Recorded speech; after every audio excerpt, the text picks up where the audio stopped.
Você acha que motivação é tudo? Eu não diria tudo, mas motivação é essencial.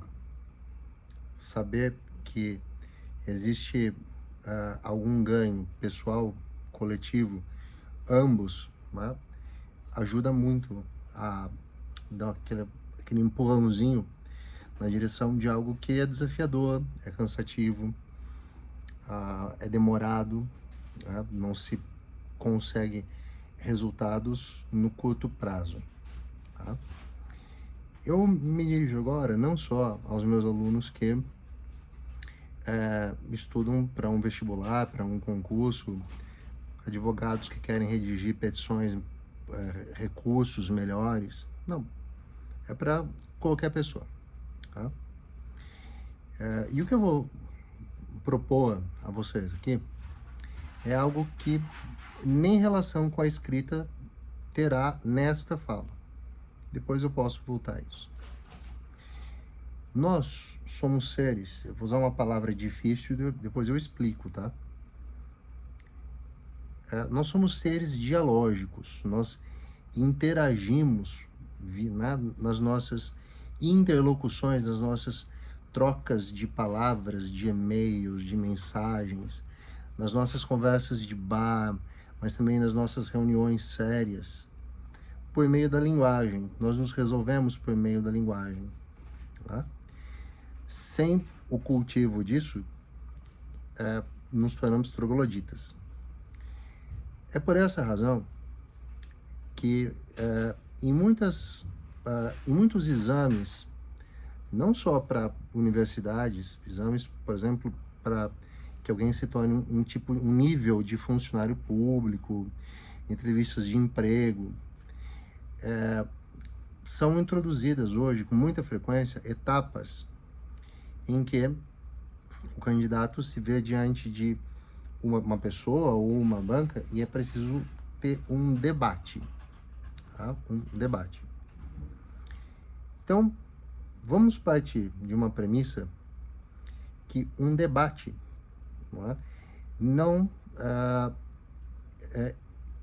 ele, no seu ponto de partida, ele já não tem definido o perdedor e o vencedor. Tá? Ele tem uma situação em que, se nós considerarmos que outros fatores, como força militar, dinheiro, força física, não vão interferir, tá? O resultado vai ser, tá? Como acontece numa eleição, como acontece numa negociação de um contrato, como acontece quando às vezes em casa a gente precisa resolver questões que surgiram, tomadas de decisão, nem todas elas são desagradáveis. Às vezes uma família vai decidir para onde vamos no carnaval. Não queremos ficar aqui. Então vamos conversar, vamos ver quais são as ideias. No entanto, debates são um pouco mais sérios do que aquela conversa leve que a gente tem com os amigos, que eventualmente pode surgir, né? Mas meu time é melhor que o seu. Mas o seu foi rebaixado, sabe? Você não tem mundial. Não vou falar. Então, o debate aparece de vez em quando, mas não é o núcleo daquela conversa. Mas há conversas importantes em que é preciso debater. Há debates que são íntimos, que são conversas sérias, supostamente respeitosas, em que duas pessoas querem chegar a um consenso. Uma talvez tente convencer a outra do seu ponto de vista. Tá? E a nossa vida inteirinha é pautada por isso. Inteirinha. Tá? Há pessoas que são mais sérias, há pessoas que às vezes preferem fugir do debate. E a primeira regra para se dar bem em qualquer debate é evitá-los. Tá? Mas que debate eu evito? Né? Eu não estou dizendo evitar pela preguiça de debater, não. Mas debates em que eu sei, antes de começar, que o meu ponto de vista, ou uma decisão que eu tomei, ou algo que eu falei, vai dar ruim para mim. Tá? Então, a melhor dica é procure evitar chegar ao debate. Tá? Coisas como pedir desculpas, reparar-se, retratar-se, podem evitar debates. Ou você pode simplesmente fugir mesmo, né? Evitar qualquer situação em que o debate possa ser colocado diante de você. Mas uma vez que você pensa, não, eu tenho convicção nas minhas ideias, tá? Eu tenho aqui o meu arsenal de pensamentos, eu tenho um ponto de vista e eu quero defendê-lo e eu estou pronto para, num cara a cara, defender e posso, inclusive, refutar, né, que é desconstruir o argumento do outro. Então, eu entro no debate. A segunda regra, para se dar bem, é sempre apresentar suas ideias de forma respeitosa. Vejam, e se quiserem, dê um pause para anotar o que eu vou dizer. Não existe democracia do pensamento único. Tá? Democracia é algo, tá, que se faz naquele turbilhão de troca de ideias. Tá? A democracia nasceu na antiguidade com a existência de um espaço para que as pessoas pudessem expor suas ideias. Todas. Não eram todas. Tá? Tinham que ser livres, tinham que ser homens, tinham que ser os cidadãos daquela cidade-estado. Mas veja, é o embrião da democracia. Tá? E surge com a troca de ideias, com o intercâmbio de ideias. Tá? Há momentos em que, numa certa sociedade, o pensamento conservador, democraticamente, é eleito, como aconteceu recentemente na Alemanha. Os pensamentos divergentes, tá, serão respeitados por aquele que chegou, tá, ao poder. E vão, numa democracia, tá, civilizada, por favor, e vão fazer a sua oposição respeitosamente. Então, supondo que eu e você, né, estejamos diante de um embate sobre a seguinte pergunta: a arte deve ter limites? E suponhamos, tá, que todo o alicerce de como eu vou debater com você está no fato de que eu vou chamar, o fato que é base, é uma premissa. A premissa de que a arte é a expressão, nem sempre esteticamente agradável, das ideias humanas, de uma forma mais pautada pela subjetividade do que pela objetividade. A arte não é só o que me agrada, mas a arte é o que expressa o que alguém com os mesmos direitos que eu pensa. Eu não preciso gostar, eu só preciso respeitar para manter a civilidade. Você aí do outro lado, tá? Brinca comigo.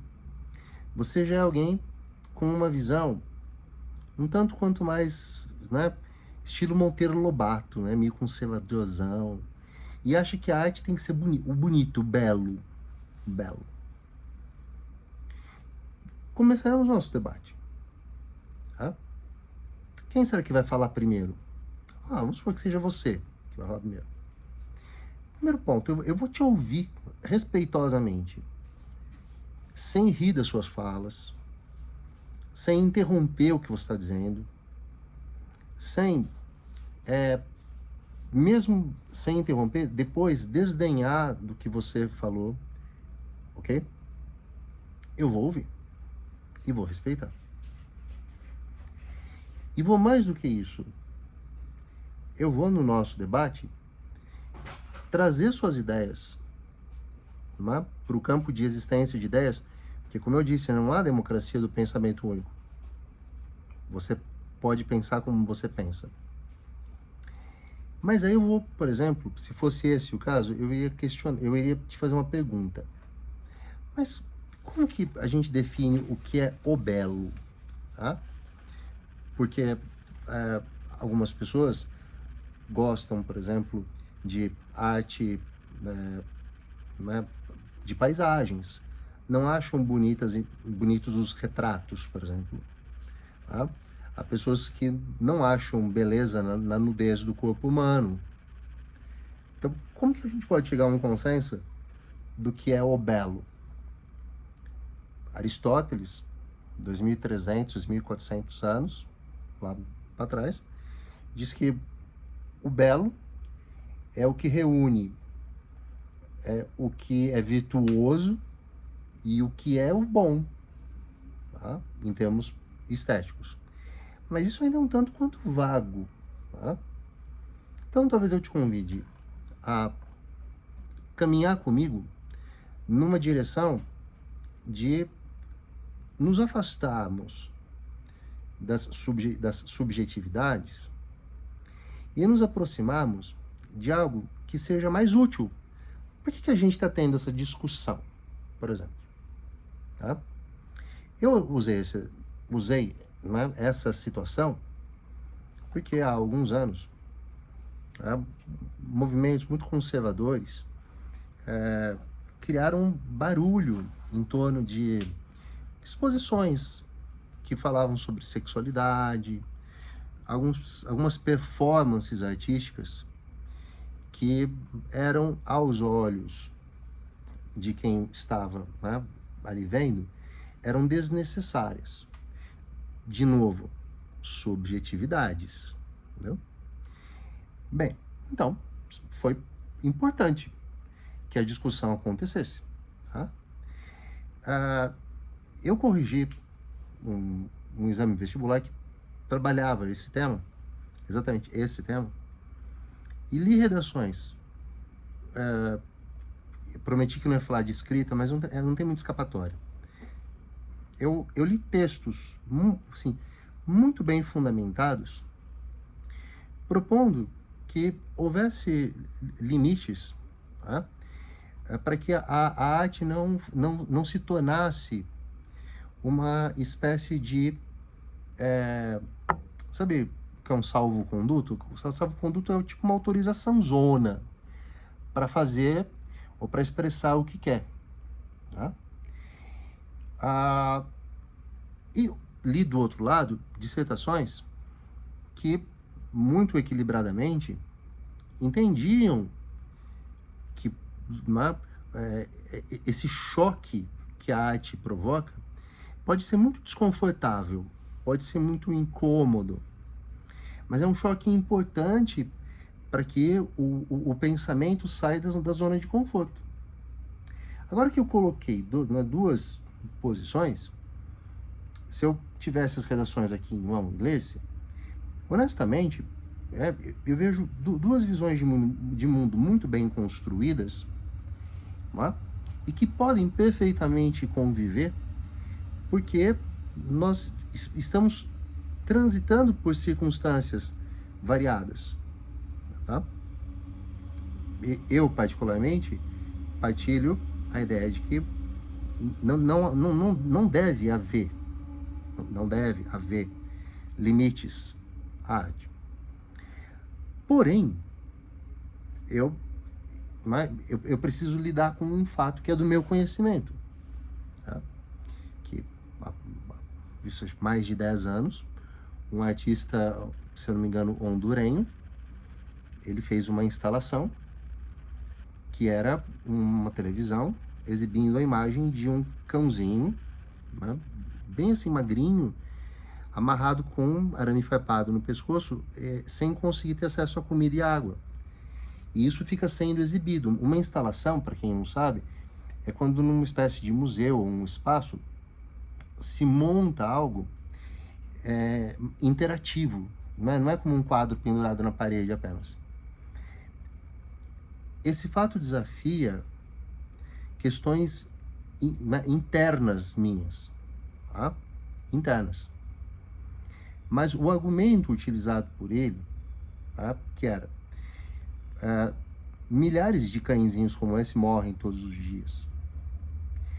Mas já repararam que também milhares de crianças morrem, e isso a televisão mostra. Não mostra cãezinhos morrendo assim, mas a televisão mostra crianças morrendo em campos de refugiados, né, em zonas de conflito, e parece que o mundo se insensibilizou. Tá? Percebam, tá? Eu mesmo revelo a minha condição de alguém pensante que fica com isso, mas não precisava, né? Então, mas é subjetivo meu. Há alguns anos, num mesmo dia, em 2 supermercados Carrefour diferentes, um em Porto Alegre, um em Osasco, salvo o maior engano. Em Osasco, um segurança implicava com um cãozinho de rua que ficava ali, né, perto do supermercado, e ele matou o cachorro com uma barra de ferro. Lá em Porto Alegre, um homem negro tomou um mata-leão de 2 ou 3 seguranças e morreu. Vocês sabem que, né, o antigo Twitter era um termômetro dos tópicos, né, dos trend topics do dia, da semana. E não tem, né? Se vocês querem que eu responda qual assunto mais comoveu e indignou, né, o Twitter brasileiro, não preciso dizer, né, que foi o cãozinho. Pois bem. Tudo isso para colocar a seguinte questão. Debates são respeitosos. O mundo é civilizado porque nós ouvimos o outro, respeitamos, e o nosso embate é mental, para que não precise ser físico. Há circunstâncias em que nós defendemos ideias com fragilidades, ideias que já estiveram erradas ou que não deram certo num momento, mas nós insistimos porque, né, 20, 30 anos depois, hipoteticamente, funcionem. Tá? No mundo do negacionismo, muitos dos debates que nós temos funcionam assim. Tá? Então, determinados acontecimentos históricos foram lidos e interpretados num momento e foram considerados naquele momento absolutamente equivocados. Depois foram vistos e tidos como não o do passado, mas a ideia lá atrás do passado passa a ser, então, uma boa ideia. Tá? Então, respeitar o argumento do outro é sempre muito importante.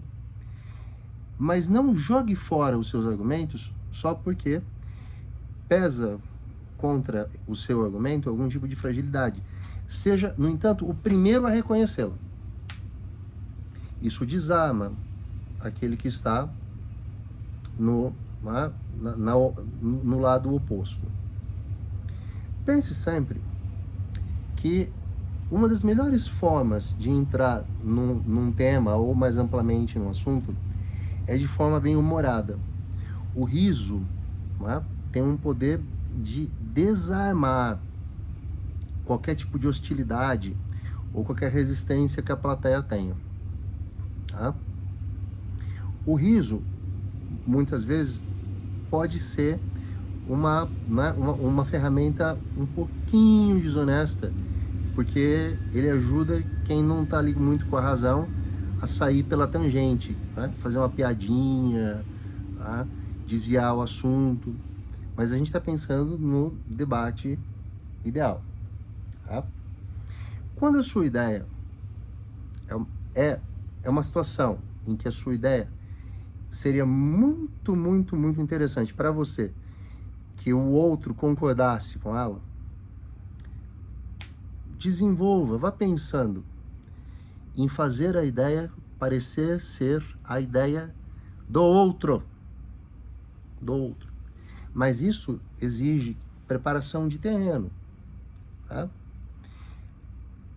Eu resolvi gravar esse vídeo em grande parte porque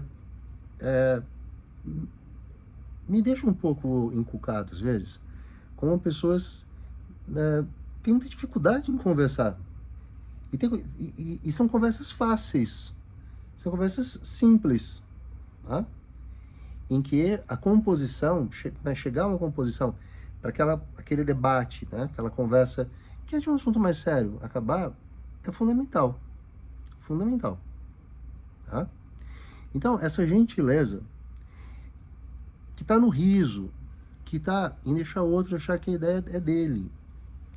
Principalmente quando são situações de posição hierárquica diferente. Tá? Se nós estamos na caminhada por uma posição hierárquica igual ou até superior ao do nosso interlocutor, pode ser uma ideia inteligente essa humildade de por um tempinho achar que a ideia foi do outro. Em certos meios é até interessante, porque é o outro que assume essa responsabilidade. Tá?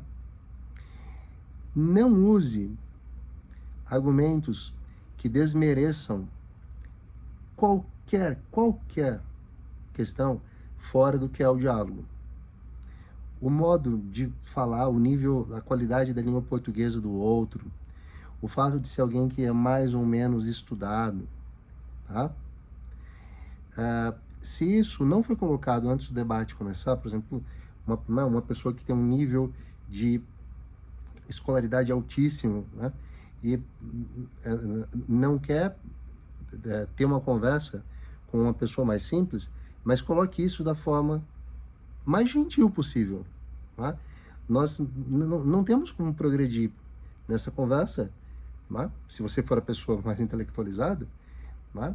Baseando-se no fato de que vai ser difícil encontrar um meio de campo para as convicções mais simples de um lado dialogarem com visões mais complexas do outro. Mas não se exima, não fuja, não jogue a pessoa de escanteio. Procure formas de compor com ela, mas nunca com arrogância, orgulho.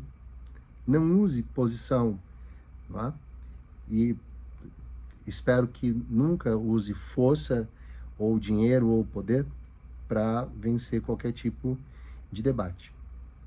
E para encerrar, um debate termina bem quando as pessoas se aproximam e se dão as mãos, ou se abraçam, ou reconhecem que boa conversa nós tivemos.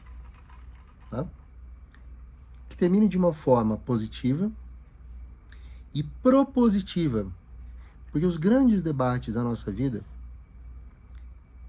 encerram um ciclo da vivência daquela questão e nos levam para um próximo ciclo, que precisará também ser considerado, debatido, discutido. Circunstâncias mudam, pessoas revêem suas posições. Muitas vezes é vantajoso convidar o outro a refletir mais, não é? Mesmo que haja um pouco de urgência para você, oferecer esse tempo que, se você não oferecesse, talvez resultasse numa tomada de decisão não tão favorável quanto aquela que você acredita que, com um pouquinho de tempo e de maturação, a outra pessoa vai ver de forma distinta. Tá? Isso é para a vida. Mais à frente, como será que isso faz sua redação ser melhor? Isso aí, pessoal. E só para vocês entenderem, tá? A ideia para esse vídeo é uma outra coisa. É falar desses tópicos de maneira mais aprofundada. mas é um curso de retórica e oratória que o Entre Linhas vai oferecer.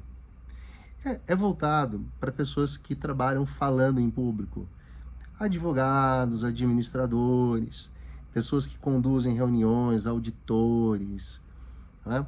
Pessoas cuja vida circula em torno de convencer, de persuadir outros, tá? Mas ajuda muita gente, tá? Ajuda muita gente. Mas esse não vai ser gravado, ele vai ser síncrono. Síncrono, a gente vai, não é, tá transmitindo e vocês vão estar interagindo comigo e uns com os outros. Aguardem, tá bom? Então fiquem bem, lidem com esse calor horrível que tá fazendo, tá? E hidratem-se. Hoje os gatos não vieram, né? Que pena. Um grande abraço para vocês, fiquem bem.